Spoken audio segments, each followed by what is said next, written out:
आजमगढ़ की जनता और उत्तर प्रदेश की जनता इस बार ऐतिहासिक परिणाम देगी, भारतीय जनता पार्टी का सफाया करेगी। अरे ये सरकार अपना कुछ बनाए हुए का उद्घाटन करेगी कि दूसरों का ही उद्घाटन करती रहेगी? तो डबल इंजन की सरकार, और सोचिए कि एयरपोर्ट नहीं बना पाए। 12 राज्यों के तूफानी दौरे पर निकले प्रधानमंत्री नरेंद्र मोदी रविवार को सपा के गढ़ आजमगढ़ पहुंचे। पीएम मोदी ने आजमगढ़ की धरती से यूपी को 42,000 करोड़ से अधिक की योजनाओं की सौगात दी है। देश भर के 15 एयरपोर्ट प्रोजेक्ट का उद्घाटन और शिलान्यास भी किया। अब अखिलेश यादव ने इसी पर सवाल उठा दिया है। चित्रकूट का एयरपोर्ट नेताजी और समाजवादी पार्टी ने बनवाया था, उसका उद्घाटन आज हुआ है। आजमगढ़ का एयरपोर्ट नेताजी और समाजवादी पार्टी ने बनाया था, उसका उद्घाटन हुआ है। मुरादाबाद का एयरपोर्ट नेताजी और समाजवादी पार्टी ने बनाया था, उसका उद्घाटन हुआ है।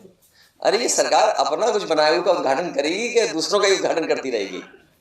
तो डबल इंजन की सरकार, और सोचिए कि एयरपोर्ट नहीं बना पा रहे, और जहां एयरपोर्ट बने हुए हैं हवाई जहाज नहीं उतर रहे हैं।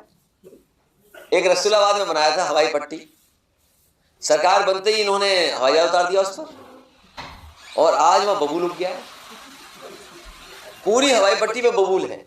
अब बताओ बबूल कौन हटाएगा जाके रसूलाबाद से? तो ये केवल दिखावा है। चुनाव आ गया है, इसलिए दिखाना है कि काम कुछ हमने किया है, वो भी दूसरों के काम का अपना काम बता रहे हैं। बताइए आप। दरअसल अखिलेश यादव केंद्र और राज्य की बीजेपी सरकार पर इसलिए हमलावर हैं क्योंकि आजमगढ़ के मंच से प्रधानमंत्री नरेंद्र मोदी ने पूर्व की सपा सरकार पर जमकर हमला बोला था। भ्रष्टाचार और परिवारवाद का आरोप लगाकर तीखी बात बोल दी थी। इतने बड़े स्तर पर विकास की इतनी तेज रफ्तार तभी मुमकिन होती है जब सरकार सही नियत और ईमानदारी से काम करती है। भ्रष्टाचार में डूबी परिवारवादी सरकारों में इतने बड़े पैमाने पर विकास कार्य असंभव था। पिछली सरकारों में आजमगढ़ और पूर्वांचल ने पिछड़ेपन की तकलीफें नहीं उठाई, बल्कि इस दौर में यहां की छवि खराब करने में भी कोई कमी नहीं छोड़ी गई। और योगी जी ने अभी बहुत बढ़िया वर्णन किया है, इसे मैं रिपीट नहीं कर रहा हूं।